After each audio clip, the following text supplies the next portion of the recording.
Para sa special round, imbes na duo, magiging trio ang mag-iipit ng wooden shape. Mula sa starting round ay maglalakad sila para umikot sa poste at bumalik ulit sa starting point kung saan nag-aantay ang second trio na pagpapasahan ng wooden shape. Gagawin ulit ng second trio ang pag-iikot sa poste hanggang sa makabalik sa finish line at mailagay ang wooden shape. Ang unang grupo na makapaglipat ng dalawang wooden shape ang mananalo at makakuha ng 10 points. Ang dalawang grupo agad na nag-strategize. Dito. Pwede bang hawakan? Hindi, first trio. Hindi ko nakikita. Diba, kagaya dito, kukuha kayo. Hindi, group 1. Group 1. Ikot. Point A hanggang So, lahat dito, kayo tas maglalagay? Hindi, walang maglalagay. Ipapasa dito. Ilang sandali pa, Ready. Na-excite po talaga ako dahil ito po ay isang pagkakataon para ma-redeem po namin ang mga sarili namin. So ito sa chance for us to catch up. Wait lang. Push mo talaga, Miguel, ah.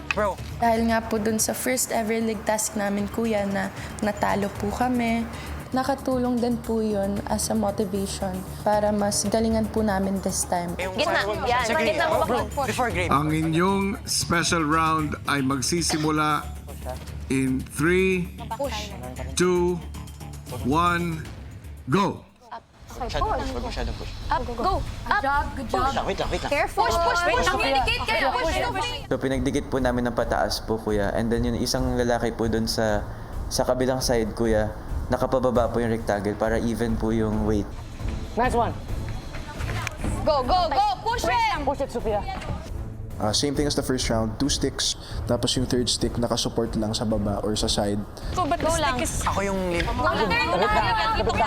The stick is matapos mahulugan ng solid 6, agad silang bumalik sa starting point. Steady. Wait lang, Miguel. Steady Miguel, lang. please. Gawin mo yung first, Sige.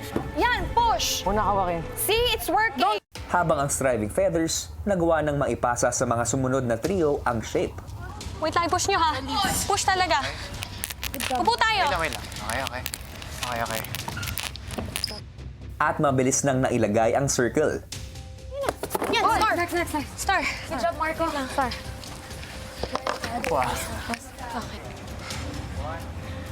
Sana.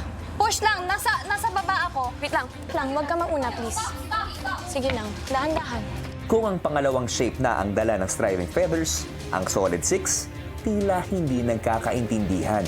Wait lang. Sino gumagalaw? Stop. Don't stop. Ito, tanggal. Baba. Okay, baba. Go! Careful, wag masyado. Wakil, wait, wag masyadong ma-push. I couldn't... Wait lang. I didn't do anything. I didn't move. May diskarte po na gusto si Joaquin, may diskarte po na gusto si Carmel, may sinasabi rin po yung ibang members. So, sobrang gulo po namin. Habang ang striving feathers, pinapasa na ang stars sa sumunod na trio. Wait lang. Okay lang. Ako. Sige. Wait lang. Dahan-dahan Wait lang, guys. Wait lang, dahan.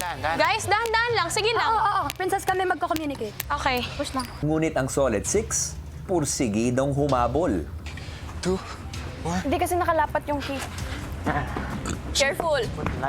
Sa grupo kasi namin talaga, isa sa binabantayan ko din po talaga, kuya, si Joaquin. Sabi ko po, magdahan-dahan siya kasi talaga, kuya, nagmamadali po siya, kuya.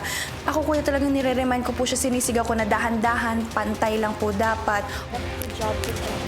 Tapos si Carmelo magtutulak. Wait. lang. Ready? Wait lang.